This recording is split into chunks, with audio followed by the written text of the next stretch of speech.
ইসলামী হুকুমাত কায়েম করলেই বিজয় হবে, আর কায়েম না করলে বিজয় হবে না, এটা বাদ দেন মাথার থেকে। ইসলামী আন্দোলন বাংলাদেশের কোনো কর্মী কোনো অবস্থাতে কোনো সময় তারা হারুয়া পার্টি না, সবসময় জিতা পার্টি। এদের প্রতিটা মুহূর্ত জিতা পার্টি, বিশ্বাস হয় না আপনাদের? আল্লাহ পাক কি বলেন? আল্লাযীনা ইম্মাক্কান্নাহুম ফিল আরদি আকামুস সালাওয়াতা ওয়াজ যাকাত।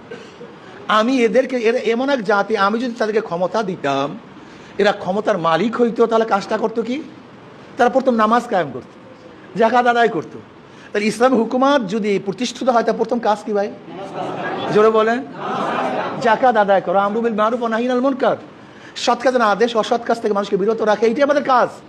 তো ইসলাম হুকুমাত কায়েম করার আগেই তো কাজগুলো আমরা করতেছি নাকি ভাই?